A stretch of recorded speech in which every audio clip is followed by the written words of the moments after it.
अस्सलाम वालेकुम मेरे दोस्तों, सजनों और बेलियों। मैं हूँ इजहार अहमद और वेलकम करता हूँ आपको किचन गार्डनिंग चैनल पर।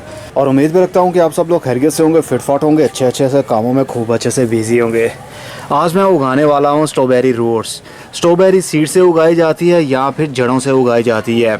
समझ लीजिए ये स्ट्रॉबेरी के पौधे ही हैं जिनको थोड़ा सा ड्राई किया होता है। ये बहुत ही आसानी से आपको किसी भी गार्डनिंग शॉप से मिल जाती है विंटर सीजन में। मतलब अक्टूबर के एंड से मिड नवंबर तक आपको ये इजीली हर गार्डनिंग शॉप से मिल जाती है, जिसको स्ट्रॉबेरी रूट्स कहा जाता है। ये रूट्स होती हैं, बेसिकली ये पौधे ही होते हैं। जब ठंडे इलाकों से पौधों को उखाड़ के गार्डनिंग शॉप्स पर लाया जाता है तो उसके पत्ते काट दिए जाते हैं, टहनियाँ काट दी जाती हैं और ये इस तरह की रूट्स ही बाकी बचती हैं जिसके साथ मिट्टी नहीं होती। लेकिन जैसे ही हम इसको लगाएंगे इसके नए नए पत्ते निकलना शुरू हो जाएंगे और ये पौधा बन जाएगा जिसको फ्रूट भी लगेगा। तो मैं उगाने वाला हूँ 10 रूट्स। इसके लिए बड़े गमलों की ज़रूरत नहीं होती है, छोटे से गमले में भी अच्छे से ग्रोथ कर सकते हैं।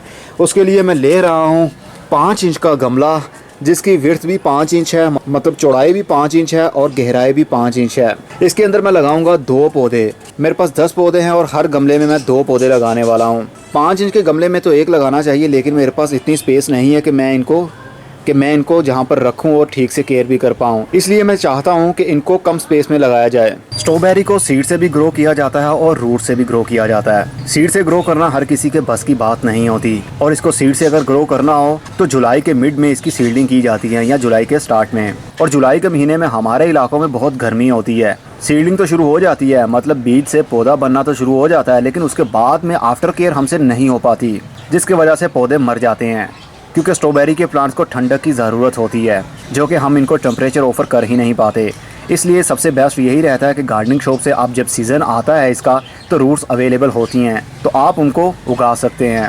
ये ठंडे इलाकों में इन्होंने सीडलिंग की होती है, तो जब ये पौधे बड़े हो जाते हैं तो उनको काट दिया जाता है, मतलब उखाड़ लिया जाता है ज़मीन के अंदर से और ऊपर से इनकी स्टेम्स को काट दिया जाता है और ये मार्केट में अवेलेबल होती है हमारे लिए। तो हम इसको घरों में लाकर उगा सकते हैं। अब इसकी मिट्टी पर बात करते हैं, किस टाइप की मिट्टी होनी चाहिए। अभी आप देख सकते हैं ये पौधे शौक में हैं, मतलब परेशान हैं। इनकी रूट्स अभी डेवलप नहीं हो रही, मतलब रूट्स इनकी ग्रोथ में नहीं हैं। इसलिए हम इनके लिए ऐसी मिट्टी देंगे जो बिल्कुल ठंडी होगी। ठंडी से मुराद कि उसके अंदर कोई भी खाद नहीं होगी, ना गाय का गोबर होगा, ना कंपोस्ट होगी, ना कोई और केमिकली खाद। सिर्फ हम इसको ऐसी मिट्टी के अंदर लगाएंगे जो काफ़ी सॉफ्ट हो और उसके अंदर कोई भी खाद ना हो। जब इसकी रूट्स डेवलप होना शुरू हो जाएंगी, मतलब नए नए पत्ते निकलना शुरू हो जाएंगे, इस मतलब नीचे से भी रूट्स ने काम करना शुरू कर दिया है, उसके बाद हम कोई खाद देंगे। जब इसकी ग्रोथ शुरू हो जाएगी उसके बाद हम इसको खाद देना भी शुरू कर देंगे, चाहे केमिकली खाद हो, चाहे फिर गाय का गोबर हो, चाहे कॉम्पोस्ट हो, या फिश मील हो, बोन मील हो, ब्लड मील हो। ऐसी खादें हम देते ही रहेंगे इसको टाइम टू टाइम, क्योंकि इसका सीज़न बहुत ही कम होता है। करीब 4 से 5 महीने या मैक्सिमम 6 महीने के बाद ये मरना शुरू हो जाती हैं। जैसे ही गर्मी आती है ये ख़त्म हो जाती हैं। लेकिन मेरे बहुत से मेंबर्स ने मुझे टाइम टू टाइम पिक्चर्स भेजते ही रहे अपने प्लांट्स की और कहते रहे, इजहार जी ये देखिए हमारे पास अभी भी हमारा स्ट्रॉबेरी का प्लांट जिंदा है और उसके पत्ते भी निकले हुए थे। तो मैं दाद देता हूँ आप लोगों को कि आप इतनी केयर कर पाते हैं। मुझसे इतनी केयर नहीं होती, इसलिए मुझसे 5 से 6 महीने के बाद पौधे मर जाते हैं। मतलब जैसे ही मई का महीना शुरू होगा तो ये पौधे मरना शुरू हो जाएंगे। अगर हम चाहें तो इसी तरह इनकी रूट्स को निकाल सकते हैं, जिस तरह अभी आपको दिख रही हैं। निकालने के बाद ऊपर से काट दें और इसको फ्रिज के अंदर रख दीजिए। इसी तरह इसका बंडल बना लीजिए और इसको बांध लीजिए और किसी पॉलीथीन बैग के अंदर डाल के इसको फ्रिज के अंदर स्टोर कर सकते हैं। हर 15 से 20 दिन के बाद उस पॉलीथीन को निकालिए और थोड़ा सा रूट्स को हवा लगाइए और उसके बाद दोबारा से पॉलीथीन में डालने के बाद फ्रिज के अंदर स्टोर कर सकते हैं। लेकिन काफ़ी कॉम्प्लिकेटेड होता है, हम लोग नहीं कर सकते हाउस होल्ड लेवल पर। इनके लिए कोल्ड स्टोरेज बनाए जाते हैं जिनके अंदर रूट्स को स्टोर रखा जाता है नेक्स्ट सीजन के लिए। लेकिन हम लोग घरों में नहीं कर सकते क्योंकि एक ही फ्रिज होता है, उसी के अंदर सारा कुछ रखना होता है और पौधे भी उसी के अंदर रखें, बहुत ही मुश्किल होता है। इसके लिए जो मिट्टी यूज़ कर रहा हूँ उसमें है 80% बालू मिट्टी और 20% कोकोपीट। अगर आपके पास कोकोपीट ना हो तो 20% आप रेत भी मिक्स कर सकते हैं, मतलब सैंड। इसके अलावा हमने कुछ भी खाद मिक्स नहीं करनी अभी प्लांटेशन करते वक्त। बहुत आराम से हम रूट्स को लेंगे और थोड़ा सा गड्ढा खोदेंगे और रूट्स को दबा देंगे। लेकिन बहुत ज़्यादा पौधे को दबाना नहीं है, ऐसा नहीं कि आप यहाँ तक इसको दबा दें, हम दबाएंगे इस एरिया तक।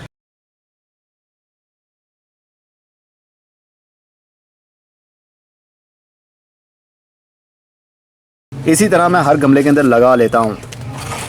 हमने रूट्स को अच्छे तरीके से लगा लिया है। अब टाइम है इसको पानी देने का। पानी हम बहुत ज़्यादा नहीं देंगे, पानी सिर्फ इतना देंगे कि रूट्स मॉइस्ट हो जाएं। हमने वेट नहीं करना, बहुत ज़्यादा गीला नहीं करना, क्योंकि इसके साथ अभी इसकी रूट्स काम नहीं कर रही। अब हम रूट्स को रखेंगे कुछ दिनों के लिए शेडी एरिया में, मान लीजिए 4 से 5 दिनों के लिए, जहाँ पर डायरेक्ट धूप ना आती हो। सूरज की रोशनी तो चलेगी लेकिन धूप नहीं। जब इसके नए नए पत्ते निकलना शुरू हो जाएं तो समझ जाइएगा इसकी ग्रोथ भी शुरू हो चुकी है। उसके बाद हम इसको फुल सनलाइट में रखेंगे, क्योंकि सर्दी के दिनों में जितनी इसको धूप प्रोवाइड की जाएगी उतना ही जल्दी फ्रूट भी बनेगा और ज्यादा फ्रूट लगेगा। जब इसके पत्ते ग्रोथ में आ जाए, 4 से 5 पत्ते ग्रोथ करने लगे, तो समझ जाइएगा इसको खाद की अब जरूरत है। तब आपके पास कोई खाद हो, चाहे केमिकली हो चाहे फिर ओनली गाय का गोबर, हर 15 दिन के बाद गाय का गोबर आप इसको ऑफर कर सकते हैं, क्योंकि गाय के गोबर के अंदर नाइट्रोजन भी है, फास्फोरस भी है और पोटाशियम भी है। हर 15 दिन के बाद आप ऐसा ही कीजिए। अगर आपके पास कोई और खाद नहीं है तो, अगर आपके पास केमिकली खाद है, डीएपी खाद है, तो जब इसके पत्ते शुरू हो जाएं तो उसके बाद हर गमले में 15 दिन के बाद दाने डाल सकते हैं डीएपी के। जितने इंच का गमला उतने ही दाने। ये 5 इंच का गमला है इसलिए मैं 5 दाने डालूंगा अगर डालने हुए तो, लेकिन मैं डीएपी यूज़ नहीं करूंगा। मेरी कोशिश पूरी यही होगी कि इसको मैं ऑर्गेनिकली तरीके से ग्रो करूं, मतलब नेचुरल तरीके से। और जब इसकी ग्रोथ अच्छी होने लगे, इसको फ्लावरिंग होने लगे, तो समझ आइएगा इसको पोटाशियम की ज़रूरत भी है। तो पोटाशियम के लिए आप एनपीके फर्टिलाइजर भी यूज़ कर सकते हैं, क्योंकि उसके अंदर नाइट्रोजन कम होती है, फास्फोरस होती है और पोटाशियम ज़्यादा होती है। तो फ्लावरिंग टाइम और फ्रूटिंग टाइम आप एनपीके यूज़ कर सकते हैं हर 15 दिन के बाद। जितना इंच का गमला उतने ही दाने। उस टाइम आप डीएपी बंद कर दीजिए। डीएपी का मेन रोल ये होता है कि पौधे की रूट्स को वो डिवेलप करती हैं। तो जब आपको लगे कि पौधे की ग्रोथ खूब अच्छे से हो रही है, नए नए पत्ते भी ग्रो हो रहे हैं, तो फिर डीएपी देने का कोई भी फायदा नहीं होता। उस वक्त जरूरत होती है पोटाशियम की, ताकि फ्रूट बने और ज्यादा बने। लेकिन जो मैं इनके साथ यूज करने वाला हूँ वो मैं आपको बताता हूँ। जब इनकी ग्रोथ शुरू हो जाएगी, मतलब नए नए पत्ते निकलना शुरू हो जाएंगे, तब मैं दूंगा बून मील। बून मील हड्डियों का फर्टिलाइजर होता है, मतलब जो जानवर होता है उसकी हड्डियों को क्रस्ट किया होता है छोटे छोटे से पीसीज में। वो फास्फोरस का काम करती है रूट्स को डेवलप करने में। और जैसे ही सही इसकी ग्रोथ शुरू हो जाएगी, उसके बाद मैं यूज करूंगा एगशेल पाउडर, बनाना पील। बनाना पील के अंदर भी फास्फोरस होता है और एगशेल के अंदर कैल्शियम का सोर्स है। और गाय का गोबर जैसे मैंने आपको बताया वो तो मैं देता ही रहूंगा। गाय का गोबर दे सकते हैं या फिर कॉम्पोस्ट दे सकते हैं। ये सब कुछ मैं इसी पार्ट में इसलिए बता रहा हूँ क्योंकि इस पार्ट के बाद जल्दी वीडियो नहीं आएगी जब तक कि ये हार्वेस्टिंग के काबिल नहीं हो जाते, और इसको 4 से 5 या 6 महीने भी लग सकते हैं। होपफुली आपको मेरी बातें समझ में आ रही होंगी। इस वीडियो में आई थिंक आपके सारे सवालों का जवाब आपको मिल चुका होगा। और हाँ, इसको ओवर वाटरिंग भी नहीं करनी। जब ऊपर वाला सरफेस एरिया आपको ड्राई लगे तभी आपने पानी देना है। आप भी इसकी रूट जल्दी से लगा लीजिए। 15 नवंबर तक इसका टाइम होता है, लेकिन अगर आप नवंबर के एंड तक भी लगाते हैं तो भी इसकी ग्रोथ हो सकती है। अब मैं चलता हूँ, अब मिलेंगे पार्ट 2 के साथ। तब तक के लिए good bye, see you and tata, और अपना बहुत सा ख्याल रखिएगा। और पार्ट 2 आएगा करीब 5 महीने के बाद।